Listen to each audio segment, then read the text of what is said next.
The Dalai Lama, the spiritual leader of the Tibetan people, has withdrawn from active politics, which means my guest today, recently elected to head the Tibetan exile movement, must now lead his people's struggle for greater freedom from Beijing. Lobsang Sangay has an impressive record as a scholar in the United States, but he's never actually set foot inside Tibet. Will Tibetan unity fracture as leadership passes to a new generation?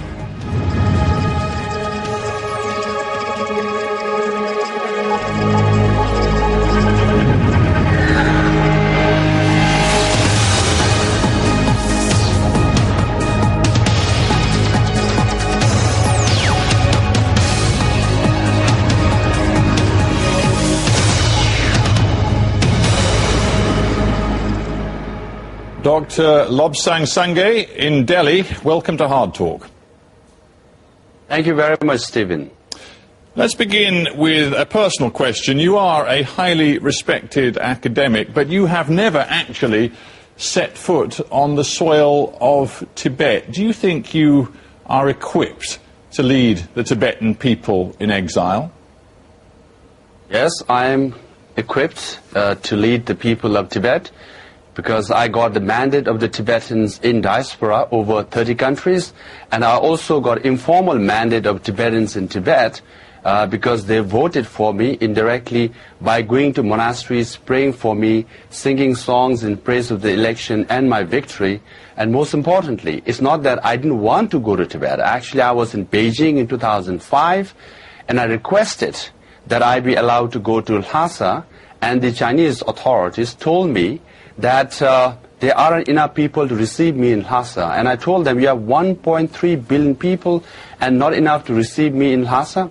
That's the reason they gave. And I also told them that it's my 1-year anniversary of my late father's passing away, that I have to spend 1 day in Lhasa to visit holy places, but denied the permission. So I want to go to Tibet, and I'm pretty confident I can lead Tibet and Tibetan people. Well, that point is well taken, that you obviously are not allowed to go to Tibet right now, but the question does remain, how can you be so confident that the Tibetan people have any real idea who you are or what you represent? You say they are praying for you, but they can't possibly know you.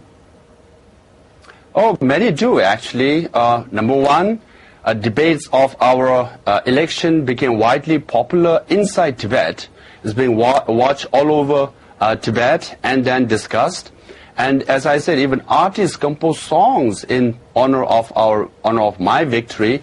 And thousands of Tibetans in the West, even in India, they talk to Tibetans inside Tibet on a daily basis through cell phones. So for the last year, the only talk in the Tibetan community, or the major talk, was about our election. So Tibetans in Tibet very much know about me. Well, you, as you say, you won the election quite convincingly. Very soon you will formally take over the sort of premiership, if one can put it like that, of the government in exile. But that is a political post. The point about the Dalai Lama was that not only has he for so long been the political figurehead, but he also has that spiritual weight as the spiritual leader of the Tibetan people. And you don't have that, and that is a big problem, is it not?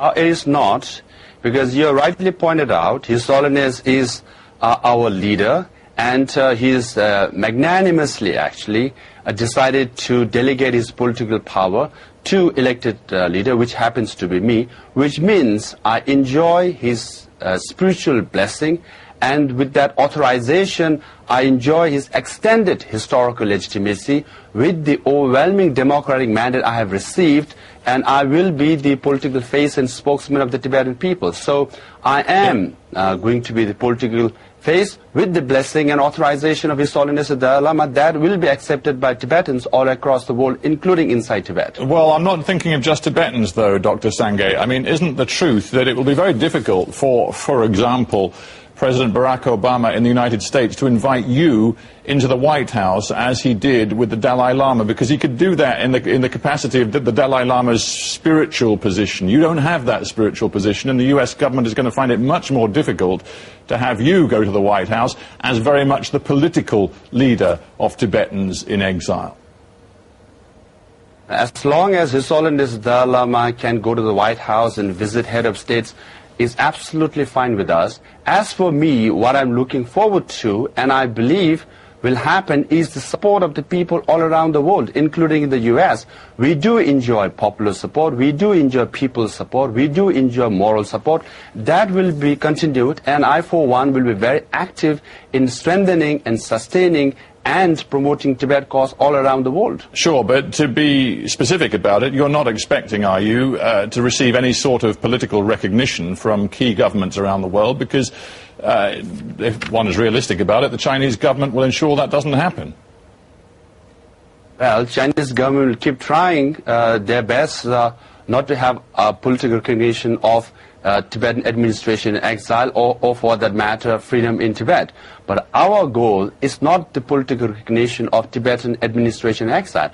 Our goal is to restore freedom in Tibet, and His Holiness the Dalai Lama returned to his rightful place in Lhasa, the capital city of Tibet, and Tibetan people enjoy their dignity and identity. That is our goal, and it is in the interest of the Chinese government to do so, because they want to be superpower in the world. If they want, then they must have moral power. They have money power for sure. Military power a little bit, it's increasing, but no moral power. As long as they don't resolve the issue of Tibet, they will not have moral power. And also importantly, if China wants respect from the rest of the world, they ought to respect Tibetans, because respect cannot be forced, respect cannot be bought, respect has to be earned.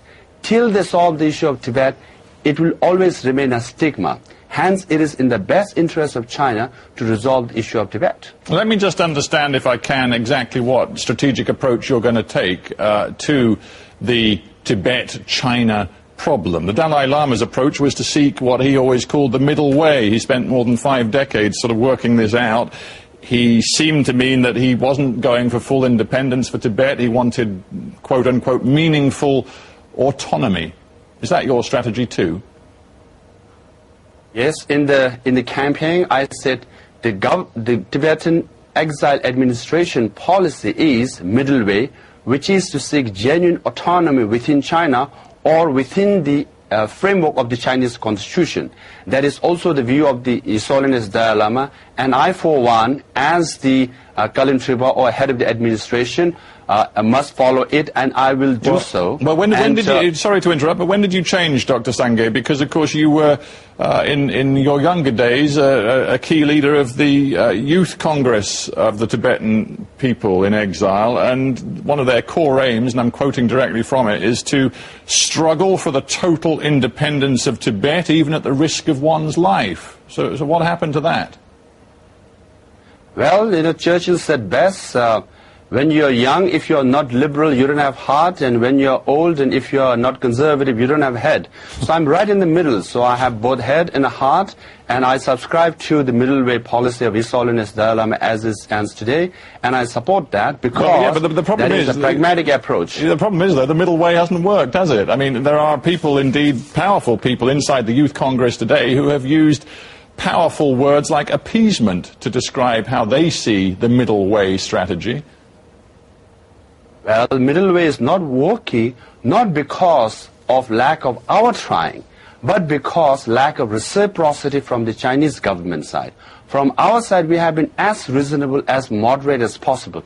To put it simply, middle way or genuine autonomy simply means if the Chinese government implements their own laws, the Chinese Constitution of 1982 and Minority Nationality Act of 1984, that could amount to genuine autonomy for Tibetan people.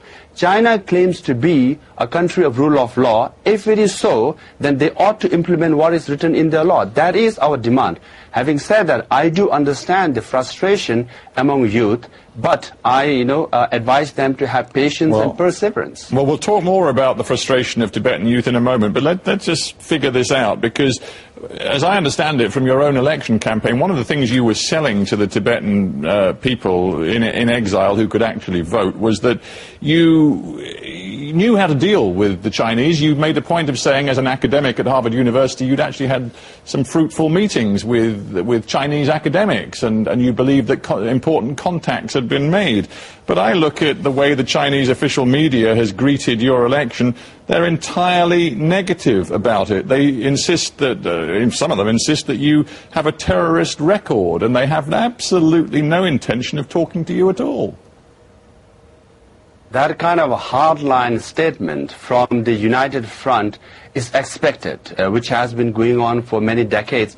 That is exactly the problem. Hardline statements and hardline policies.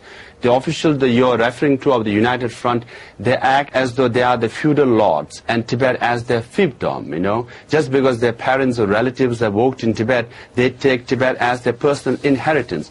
Many Chinese say so. United Front have vested interest not to solve the issue of Tibet. They want to use Tibet as their cash cow. That is the problem, you know. From our side, we have been as moderate, as reasonable, and we believe in peaceful solution. We believe in peaceful process. We believe in peaceful dialogue. On that basis, I have reached out to hundreds and thousands of Chinese students and scholars and organized 7 major conferences, including fair point, but what good has it done you, all this reaching out, all of this discussion with fellow academics from China? What good has it done? Of course, it takes time, you know. You just can't solve everything in a day. I mean, the Northern Ireland problem, at one time it looked impossible. After the Good Friday Agreement is solved, Aceh autonomy in Indonesia, it took time, it solved. You know, it always takes time. So but with respect, you're citing problems around the world where, in the end, a decision was made by both parties to the dispute to talk to each other. Beijing has made no such decision, and indeed, when I look at the People's Daily, which said recently that there was evidence that Tibetans in exile were laying plans to funnel money and weapons into Tibet from outside, says that your election represents a new lurch to radicalism and extremism. There's no prospect whatsoever of a dialogue being established between you and Beijing. Will you be honest about that? Oh, I'm sure, Stephen, what you're describing about me was described about Martin Luther King, Nelson Mandela, and Gandhi as well. When they started, I'm sure there were times when, you know, the British Empire was very powerful. Now look what happened, you know. I'm sure Gandhiji was told what you're trying to do is impossible in your lifetime. Same with Nelson Mandela, who spent 27 years in prison, and Martin Luther King. What happened? They succeeded. You yourself have spent a lot of time in Arab countries. Now what's happening with Jasmine Revolution? What seems impossible at one time, when it happens, it looks inevitable, right? Well, so who would have thought 4 months ago that Hosni Mubarak will be no more the president of Egypt or Ben Ali of Tunisia? World change.